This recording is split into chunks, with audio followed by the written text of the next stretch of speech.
হে guys, আসসালামু আলাইকুম। Welcome back to my channel Ruma's team's kitchen. আশা করি প্রত্যেকেই ভীষণ ভালো আছো, আলহামদুলিল্লাহ। আজকে ওটস ফ্রুট কেক বানিয়ে দেখাবো। চলো পুরো ভিডিওটি প্লিজ কন্টিনিউ করো। তার আগে দেখিয়ে দিই কতটা সফট হয়েছে এই কেকটি।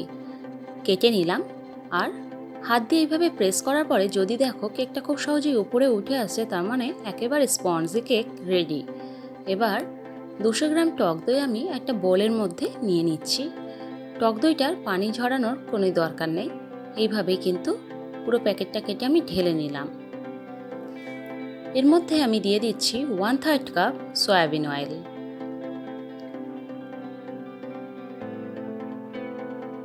এবারে দিয়ে দেব 200 গ্রাম গুড়।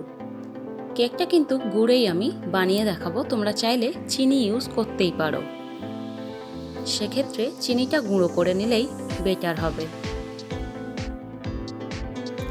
এইভাবে বিট করে নেব যাতে তিনটি উপকরণ একত্রে খুব ভালো মতো মিশে যায়, তাই খুব ভালো মতো এটা বিট করে নিতে হবে।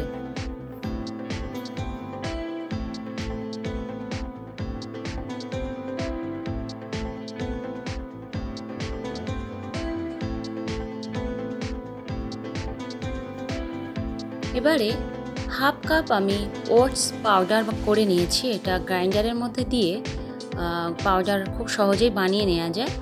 হাফ কাপ ওটস পাউডার দিলাম, হাফ কাপ দিয়ে দিচ্ছি গমের আটা।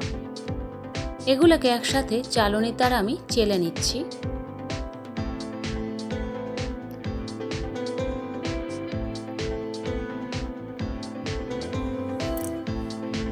দিয়ে দিচ্ছি 1 টিস্পুন বেকিং পাউডার আর হাফ টিস্পুন বেকিং সোডা। আবারও খুব ভালোভাবে এটাকে চেলে নেব। সমস্ত শুকনো উপকরণগুলো কিন্তু চালনির দ্বারা চেলে নিতে হবে। তারপরে স্প্যাচুলা দ্বারা খুব ভালো মতো এটা মাখিয়ে নিচ্ছি।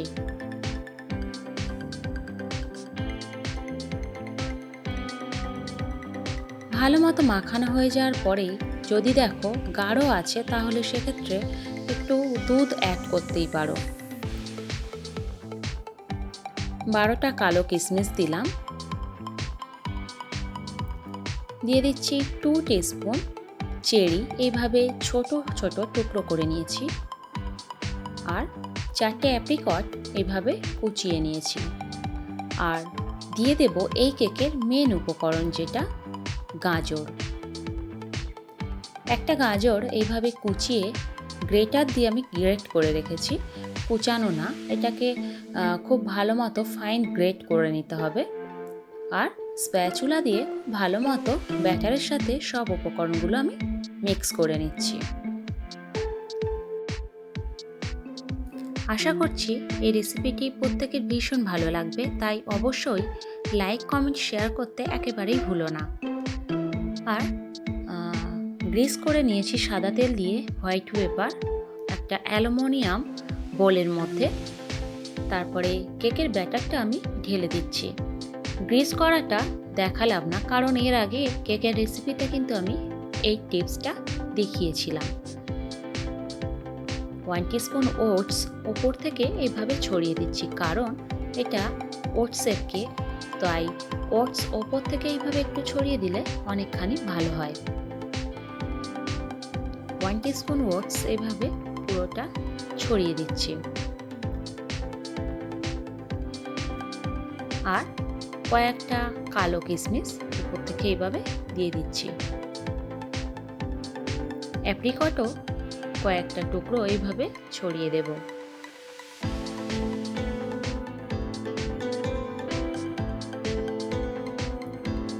আর কিছু চেরিও উপর থেকে এইভাবে ছড়িয়ে নিচ্ছি।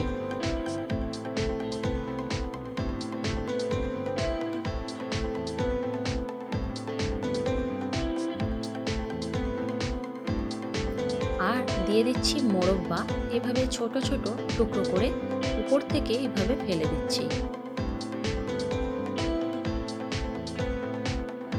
ফাইনাল লুক দেখতেই পাচ্ছ কতটা সুন্দর দেখতে হয়েছে। আশা করছি প্রত্যেককে কেকটা ভীষণ ভালো লাগবে আর খেতেও অনেক বেশি সফট হয়। এইভাবে 3 থেকে 4 বার ড্যাব করে নিচ্ছি যাতে ভিতরে কোনো বাবলস ক্রিয়েট না হয়ে থাকে। কড়াইয়ের মধ্যে বালি দিয়ে তার মধ্যে একটা স্ট্যান্ড বসিয়ে ঢাকা দিয়ে হাই ফ্লেমে আমি 15 মিনিট এটাকে প্রিহিট হতে দেব। তাই 15 মিনিট পরে আমি দেখাচ্ছি। এই ব্যাটারের উপর থেকে আবার 1 টিস্পুন আমি তিল ছড়িয়ে দিচ্ছি, তবে তিলটা তোমাদের কাছে অ্যাভেলেবেল যদি না থাকে সেক্ষেত্রে অ্যাভয়েড করতেই পারো। আবারও 2 থেকে 4 বার আমি ড্যাব করে নিলাম।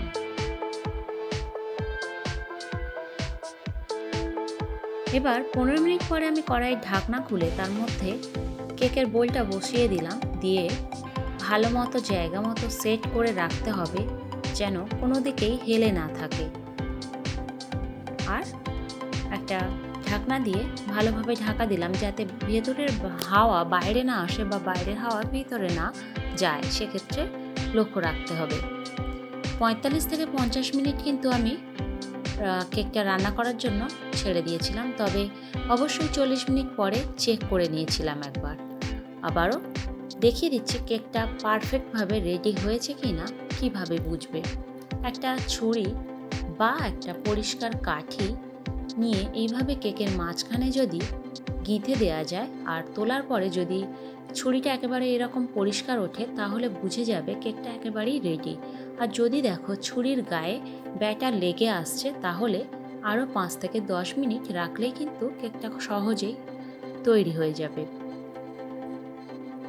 কেকটা গরম অবস্থাতে একেবারেই কিন্তু বার করা যাবে না, সেক্ষেত্রে কেকটা ভেঙে যেতে পারে। তাই হাত দেওয়ার মতো ঠান্ডা হয়ে যাওয়ার পরেই কিন্তু কেকটা আউট করতে হবে। দেখতে পাচ্ছ কতটা সহজে উঠে আসছিল পেপারটা ধরে টানার পরে। তারপরে একটা প্লেটের মধ্যে আমি উল্টিয়ে দিলাম আর কেকটা সহজেই উঠে আসলো।